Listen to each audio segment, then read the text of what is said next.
미국 네브라스카주에 팔스시티라는 작은 도시가 있는데요. 1993년 12월 여기서 희한한 사건이 있었습니다. 시내 구석탱이에 쪼매난 술집인데 이 남자 혼자 조용히 맥주를 마시고 있는 거야. 술집이 조용해서 찾아온 건가 봐. 근데 원래는 조용한 술집이 아니래요. 이 술집 사장님이 마당발이야. 그래서 오는 사람들한테 막 자기 인맥 넓다고 자랑했는데 이날따라 이상하게 손님이 없어서 자기도 심심했대. 그래가지고 이 혼자 온 처음 보는 손님에게 말을 겁니다. 이 손님도 혼자 마시는 게 심심했나 봐요. 대답을 잘 해줘. 뭐 사실 별 내용은 없어요. 술 마시면서 하는 얘기가 그렇지. 처음 오신 거 아니냐. 아, 원래 내 가게가 안 그런데 이상하게 오늘따라 손님이 없다. 혼자 마시는 거 안 심심하냐. 팔스시티에 왜 왔고 뭐 무슨 일 하냐 뭐 이런 거 얘기하는 거야. 이 남자는 자기를 소방관 훈련생인 21살 브랜든이라고 소개했어요. 고향에서 살다가 지난주에 독립해 여기로 온 거라 아직 친구가 없대. 사장님이 또 그러시냐 잘됐다. 여기 재밌는 친구들 많이 오는데 자주 와라 뭐 이러고 있습니다. 이때 가게 문이 열려요. 삼촌 우리 왔어요. 이러면서 세 명이 들어와. 방금 사장님이 말하던 그 단골들이라고. 이름이 존, 토마스, 라나예요. 그냥 지네 집 안방 마냥 들어오더니 자연스럽게 술집 사장님은 뭐 아는 사이니까 그렇다 쳐. 처음 온 브랜든이 앉아있는 그 테이블로 와요. 합석했어. 인싸 사장님은 또 신나서 바로 서로 소개해주지. 마침 또 알고 보니까 비슷한 나이들이더라고.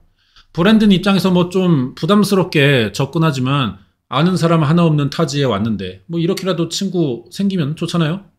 애들이 성향이 또 셋 다 극이야. 원래 알던 사이처럼 잘해주더라고. 이날부터 넷이 어울려 지냈고 항상 붙어 다닙니다.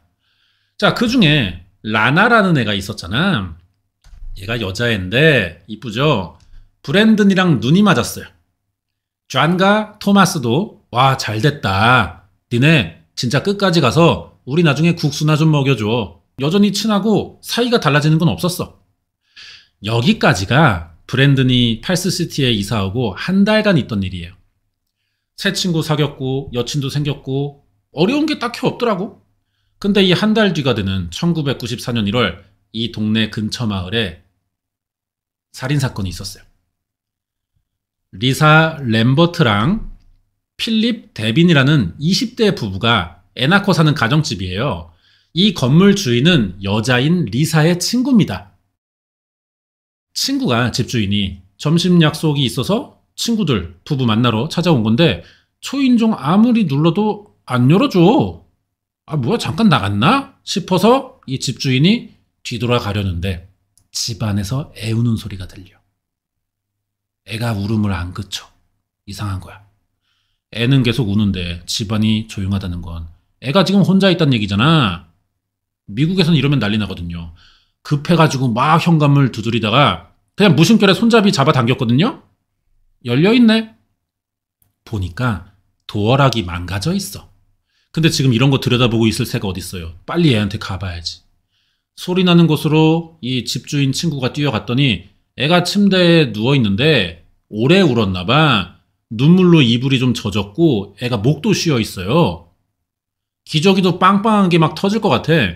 아니 부모가 기저귀 차는 애를 혼자 두고 어딜 가냐고 둘 다.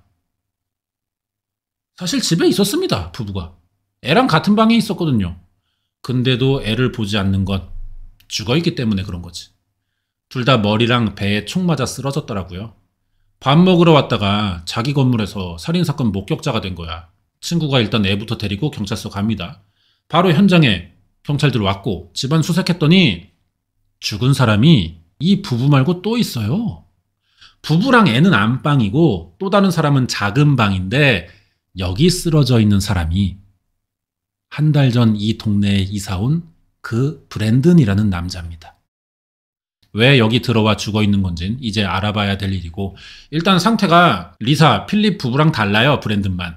셋 다 총에 맞은 건 같은데 브랜든만 온몸이 칼에 찔려 있어. 집에 사라진 물건이 없고 뒤진 흔적도 없습니다.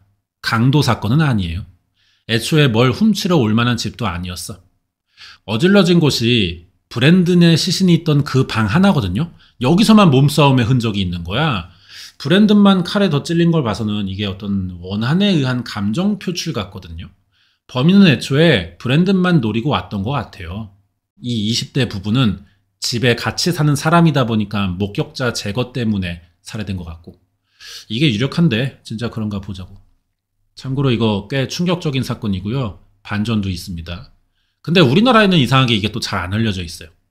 아마 제가 이게 우리나라 범죄사건 유튜버 중에는 처음으로 올리는 게 아닐까 싶거든요. 아닐 수도 있어요. 아니면 뭐 당하신 거죠.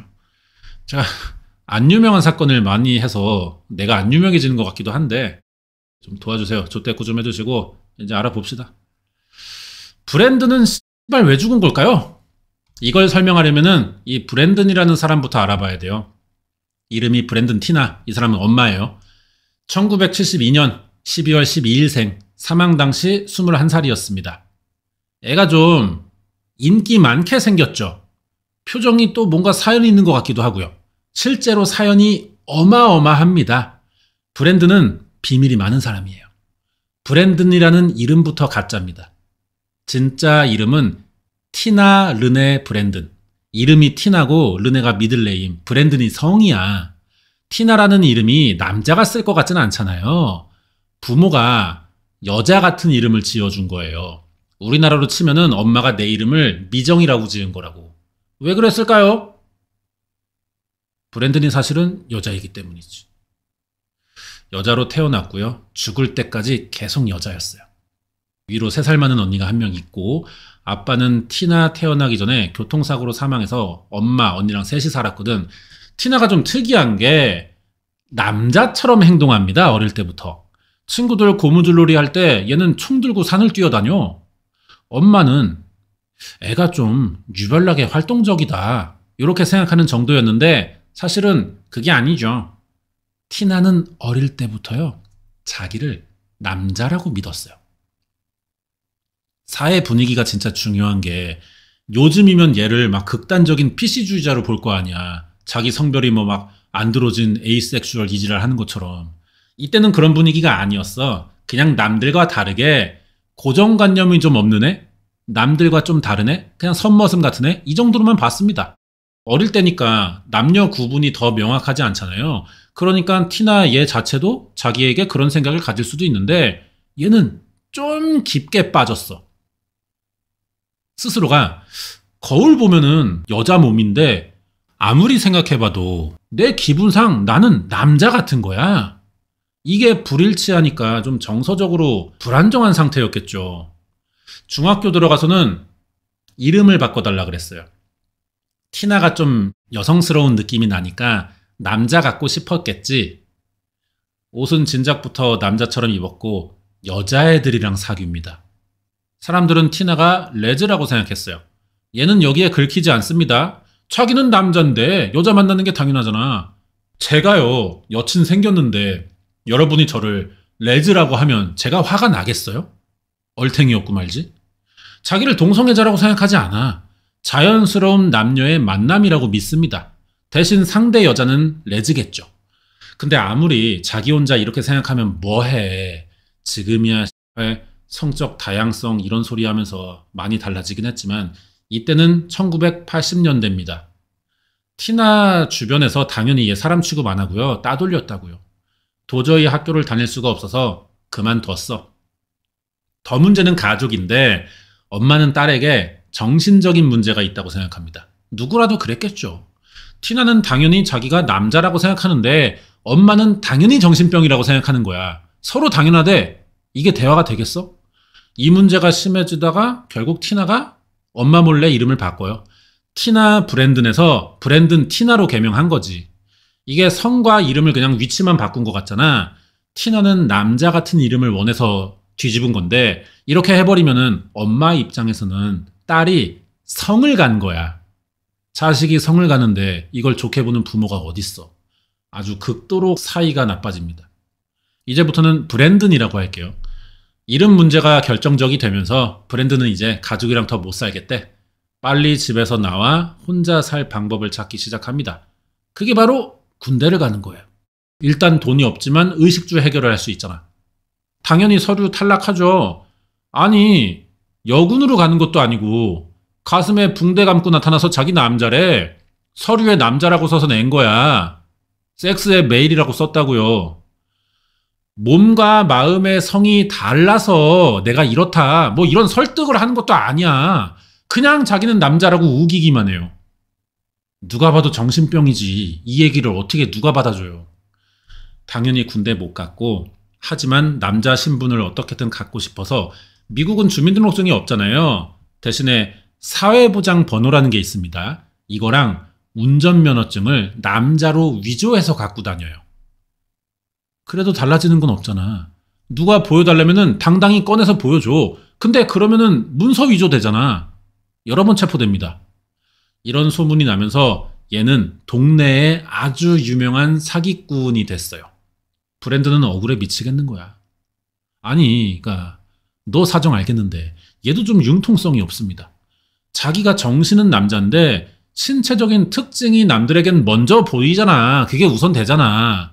그러면 이걸 먼저 해결하던가 아니면 적당히 감안해서 행동해야 되는데 그런 게 일절 없습니다. 그냥 남자라고만 하고 다녀요.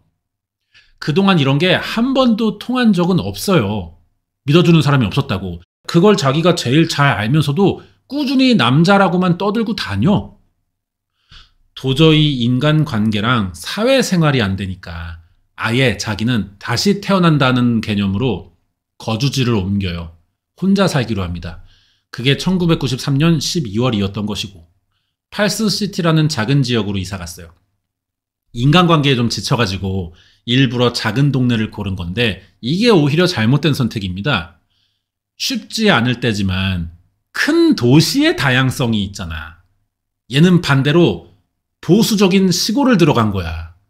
티나가 간 곳은 성소수자에 대한 인식이나 이해가 부족한 게 아니고요. 아예 없는 곳이었습니다. 인구가 5천 명도 안 돼요. 이런 데에서 뭐 성소수자를 보기나 했겠어? 처음 이사 가서 돈 부족하니까 집을 구할 수 없잖아. 일자리가 생기기 전까지 최대한 싼 숙소를 알아봅니다. 거기가 바로 리사 램버튼과 필립 데빈의 집이었던 거죠. 이 부부도 막 애를 낳아서 생활비 더 필요하니까 마침 브랜든을 하숙생으로 받은 거야. 얘가 일자리 구할 때까지만 살 생각이었잖아요. 그러니까 소방관 훈련생이라고 한 건 거짓말이죠. 이렇게 말하면 남자 같은 느낌이 나겠지 싶었나 봐요. 그러다 술집에서 만난 19살 라나 티스텔, 22살 존 로터, 토마스 니슨이랑 친구가 된 건데 얘들도 브랜든을 여자라고 생각하진 않았습니다. 애가 머리 짧고 옷 입는 것도 그렇고 하는 행동, 말투 남자 같았거든. 좀 곱상한 남자구나 싶었어요. 그러니까 라나도 남잔 줄 알고 사귄 거야. 브랜든 이 새끼도 참 미련한 게 아니 덥석 사귀면 어떡해. 새 출발하겠다고 와서 이거 언제까지 속일 수 있다고 이 짓거리를 하냐고. 살면서 그냥 뭐 잠깐 지나치는 사람들이면 그럴 수 있는데 얘는 거의 맨날 만나서 노는 친구잖아. 지 여친을 언제까지 속일 거냐고요. 지가 뭐 전청조야 뭐야. 어떻게 할 건데. 2주 뒤에 사건이 드러나요. 우선 브랜든 티나가 경찰에 체포됩니다. 돈이 없어서 수표 위조에 쓰다가 감옥에 들어갔어. 그래서 친구들이 면회 가려고 교도소 갔는데 아니 여자 재소자들 있는 동으로 가래? 뭔 소리야. 친구들이 당황을 안 할 수가 있습니까? 왜 이래? 이게 뭔 상황이지? 생각해보니까 라나가 이상한 게 있었대 자기가. 이제 얘네가 사귀니까 좀 둘이 만나다가 요 앞에 궁전 모텔이라도 가려고 하면은 브랜든이 싫다 그래요. 자기 교통사고로 주지를 좀 다쳐가지고 이게 지금 안 된대. 21살짜리 남자가 이걸 거절할 순 없어요. 여자가 먼저 말하고 있는데. 거절하는 거는 진짜 다쳤거나 사실 다쳐도 가. 그 나이면. 그거 아니면은 고자란이일 때뿐입니다. 라나는 브랜든 말만 믿고 고자란이 쪽을 생각해보진 않았는데 이게 안 되는 것도 아니고 아예 없는 새끼였던 거야. 너무 충격받은 거죠. 그래도 일단 왔으니까 온 김에 면회했어요. 왜 속였냐 물어보니까 브랜든이 미안하대. 하지만 자기는 자기 남자라고 생각한대. 그래서 조만간 성전환 수술 계획이라니까 라나가 또 열받지만 당장은 좋아하는 마음이 있잖아. 그리고 또 이런 사연에 여자들이 약하잖아요. 특수한 상황이지만 뭐 수술하겠다는데 일단 계속 만나기로 합니다. 라나는 이렇게 넘어가려고 했거든요. 문제는 다른 두 명이지. 존이랑 토마스, 얘들은 남자잖아. 보통요, 커밍아웃 하면은 여자들은 관대한 면이 있어요. 호의적일 때가 많아. 근데 남자들은 거부 반응이 크게 오거든요. 이때는 더 심했겠지. 도저히 이 상황을 납득할 수가 없는 거야. 여자애가 남자인 척 우리를 속였다. 배신감이 든 거죠. 사기꾼과 친구할 수 없다면서 의절합니다. 죄질이 심한 건 아니니까 브랜든이 금방 출소하거든요. 출소 날이 크리스마스 이브예요. 친구 2명 사라졌지만 라나가 있잖아. 그래서 둘이 출소 축하 겸 자주 가던 그 술집을 갔어.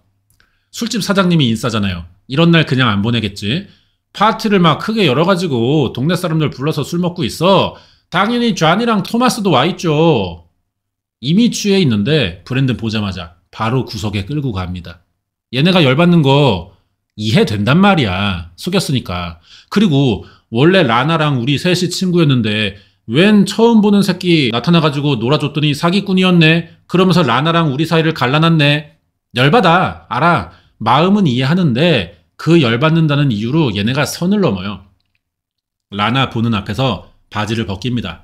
봐라. 라나 게이야.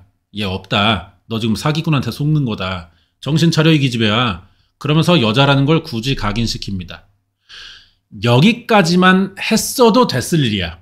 근데 또 두드려 팬 다음에 차에 태워서 어디로 끌고 갑니다. 폐공장 데려가서 또 때리고 둘이 돌아가면서 성폭행했어요. 신고하면 죽인다고 협박하고 거기 버리고 갔어 애를. 뒤늦게 라나가 따라와서 브랜든 데리고 병원 갔죠. 성폭행이니까 상처 모양이 병원에서 신고 안 할 수가 없잖아요. 경찰이 옵니다. 브랜든을 만나는데 이 사람 반응이 또 이상해. 그 경찰이 얘야. 브랜든이 사기꾼이라는 건 친구들의 입장이고 그래서 무슨 피해를 입었냐는 건 양측 말 듣고 따져볼 문제잖아요. 사기든 뭐든 브랜든은 일단 성폭행 당했다고 신고했습니다. 병원이고요. 의사가 진찰했고요. 근데 이 경찰이라는 새끼는 성폭행을 한 용의자들의 뭐 신원, 구체적인 피해 사실 안 물어보고 님 여잔데 왜 남자 행세하고 다님? 이것만 물어봐. 이것도 당연히 궁금하죠. 여러분은 안 궁금합니까? 물어볼 수는 있는 건데 그거는 피해 조사 다 해놓고 나서 나중에 사적으로 물어봐야죠. 왜 조사하러 와서 개인의 궁금증만 따지고 있냐고요. 이게 문제라는 거예요. 그러면서 아이 속였으니 당해도 싸다는 식으로 나오는 거야. 그 당시 시골에서 트랜스젠더라는 개념이 뭐 없었겠죠. 브랜든이 이상해 보일만 합니다. 그래도 뭐 어쨌든 간에 신고 내용이 성폭행이라고요. 경찰 새끼가 사건을 대하는 진지함이 없어. 피해자를 막 또 대놓고 무시하고 있어. 범인들이 특정되고 있는데 존이랑 토마스를 체포하지 않아요. 찾아가긴 합니다. 근데 체포 안 하고 야 얘들아 브랜든이라는 걔 알지? 그 뭐 남자인 척하는 이상한 애. 걔가 니네 성폭행범으로 신고했는데 내가 이번엔 봐줄게. 다음부턴 그러지 마. 이러고 돌아갔어. 이게 살인사건의 시작이야. 존이랑 토마스는 우리가 분명히 신고하면 죽인다고 협박도 했는데 결국 했네? 열받아서 복수를 계획합니다. 신고하면 죽이겠다는 말이 진짜였던 거야. 이게 1993년 12월 31일 밤인데요. 칼이랑 권총 챙겨서 브랜든이 사는 집을 찾아갑니다. 여기가 그 리사와 필립의 집인 거죠. 부부부터 깨웠어요. 권총으로 협박하면서 브랜든 어디 있냐 물어봤어. 이 사람들은 애부터 지켜야 하니까 알려줄 수밖에 없죠. 당장 총 들이대는데. 옆방에 있다니까 이 새끼가 또라이야. 고맙다면서 바로 총 쏴 죽여요. 진짜 죽일 계획으로 온 거니까 목격자부터 제거하는 거지. 애는 살려둔 거로 봐서 합리적 판단으로 필요한 살인만 하는 고기능 사이코패스적 경향이 보이거든요. 이제 옆방 갑니다. 브랜든 제압했어요. 브랜든이 아무리 자기를 남자라고 믿어도 신체는 여자잖아. 골격이. 여자 혼자 무기 든 성인 남자 둘 어떻게 이길 거야. 온몸이 찔렸고요. 결국 총에 맞아 죽습니다. 존이랑 토마스는 바로 집에 나와서 흉기를 강에 던져버리고 도망가요. 다음날 이 집주인은 리사가 친구 부부랑 밥 먹으러 왔다가 시신 발견한 거죠. 그래서 이제 신고하고 사건 알려진 건데 이 새끼들 3일 만에 붙잡힙니다. 경찰이 집 주변 수색하면서 흉기를 찾아요. 존이 이게 고기능 사이코패스가 전혀 아니더라고. 이 새끼가 강에 흉기 던졌잖아. 칼인데 칼에 지 이름이 써있어. 성폭행 신고도 있었으니 정황상 뭐 빼박이죠. 이마까지 내가 이제 살인 주도한 존 로터고요. 옆에 다소곳한 새끼가 토마스 니슨이에요. 범행 사실을 다 자백했는데 토마스가 배신합니다. 존을. 존이랑 브랜든 죽이러 간 거 맞는데 살인은 존 혼자 다 했다. 나는 사실 가기 싫었는데 존이 협박해서 어쩔 수 없이 따라갔고 리사랑 필립에게 총 쏘는 것도 반대했었다고 진술하거든요. 여기에 존도 지 잘못 아니래요. 다 토마스가 꾸민 일이고 자기가 따라갔을 뿐이라는 거지. 갑자기 지들끼리 싸우는데 이 결과가 어떻게 나오냐? 이마 벗겨진 토마스 니슨이 종신형을 받습니다. 존 로터는 사형이 선고됐어요. 법원이 존을 주범으로 인정했다는 건데 아니 서로를 지목하고 있었잖아. 뭘 기준으로 이렇게 판단한 거냐? 토마스가 다 인정하고 자백하는 대신 형량을 줄이는 플리바겐 협상을 한 거예요. 자기가 브랜든 성폭행했고 칼 휘두른 거 다 인정했어요. 대신 이 계획을 존이가 짰고 자기는 무서워서 억지로 했다는 거지. 여기에 존 로터가 당하신 거죠. 얘는 끝까지 범행 인정 안 했거든요. 토마스가 죄를 뒤집어 씌운다고만 진술했어요. 근데 결정적인 건 존의 이름이 새겨진 칼이 발견됐잖아. 칼을 강에 버렸다고 진술한 토마스의 자백에 신빙성이 더 생긴 거예요. 그래서 배심원들이 존 로터를 주범으로 인정해서 3명의 1급 살인죄로 사형, 토마스는 공범으로 무기징역 나온 거죠. 존이가 3번 항소했는데 다 기각됐어요. 지금 둘 다 아직 교도소에 있습니다. 이렇게 됐습니다. 브랜든 티나는 공동묘지에 묻혔고요. 묘비를 좀 보자면은 딸, 자매, 친구라고 써있죠 밑에. 엄마가 끝까지 얘를 남자로 인정 안 했어요. 계속 딸로 남기고 싶어서 이렇게 새겼겠죠. 이런 사건이 있었습니다. 여러분은 이 사건에서 누가 제일 빌런 같아요? 당연히 뭐 존이랑 토마스는 말할 것도 없죠. 그 경찰 새끼가 문제인 것 같아요. 저는. 이름이 찰스 록스라고 하는데요. 이제 나이 들어서 지금 이렇게 됐고 처음에 성폭행 신고했을 때 제대로 수사했으면은 이 사건 없는 거야.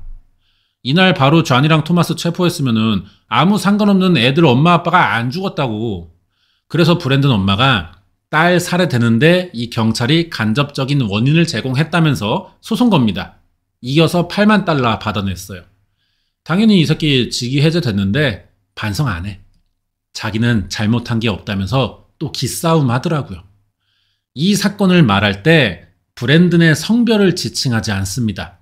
she 이걸 써야 될 거 아니야 말할 때. 근데 안 해요. it이라고 칭합니다. it. 그것이라고 불러요 브랜든을. 다 늙어가지고 주접을 떨고 있어. 좀 인정 좀 하지. 관련된 얘기를 좀 하자면은 이제 브랜든이 지금은 이 성소수자들에게 국내에는 잘 알려져 있지 않아서 모르는데 해외에서는 이미 이제 성소수자들계에서 어떤 성녀 취급을 받아요. 남자로 인정하는지 뭐 이런 건 모르겠는데 성녀라고 부른다고 하더라고. 굉장히 상징적인 인물이라고 그래요. 뭐 추모도 따로 하는 날이 있고 그런 것 같아. 이렇게 벽화도 그려놨고 지금이라면 이 사람이 좀 많은 게 달랐을 거예요. 머리랑 마음의 성이 일치하지 않아서 생긴 일이고 이게 뭐 질병이다 아니다는 나중 문제입니다. 일단은 남자 외형으로 수술해서 뭐 요즘에 기술도 좋잖아. 약간은 만족했을 거야. 근데 그러지 못했고 트랜스젠더 뭐 이런 것에 대한 이해도가 부족할 때라서 하필 대처를 적절하게 하지 못했던 것 같아요. 미국에서 굉장히 유명한 사건인데 우리나라는 별로 안 알려져 있거든요. 그래서 한번 준비를 해봤고 아까 이제 잠깐 사진들을 봤지만 이게 영화가 있습니다. 실화가 영화로 나온다는 건 사건이 유명했기 때문이라는 거죠. 보이스 돈 크라이라고 소녀는 울지 않는다 이거야. 같은 제목이 우리나라 영화도 있는데 아예 다른 내용입니다. 미국 거를 봐야 돼요. 소녀는 울지 않는다. 주인공이 영화 소개 좀 하자면은 힐러리 스웬크라고 이것 찍고 아카데미 여우주연상 탔어요. 이때 같이 붙은 영화가 아메리칸 뷰티의 아네트 베닝. 아네트 베닝이 그 당시에 연기력이 절정이었다 막 이런 평가 있었거든. 근데 이걸 이겼잖아. 보이스 돈 크라이에서 힐러리 스웬크의 연기력도 개지린다는 겁니다. 일단 영화 자체가 연기력이 중요할 수밖에 없죠. 내면의 심리가 나와야 되니까. 근데 뭐 또 주제가 좀 호불호가 타는 내용이에요. 그렇기 때문에 뭐 일단 거부 반응이 있을 수도 있는데 연기력을 좀 중요하게 보는 분들이면은 요거 한번 보는 것도 괜찮은 것 같아요. 사건은 좀 각색됐기 때문에 그대로 나오진 않습니다. 참고 삼아 보면 될 것 같고 뭐 여기까지만 할게요. 다음 주에 또 새로운 사건 준비해서 오겠습니다.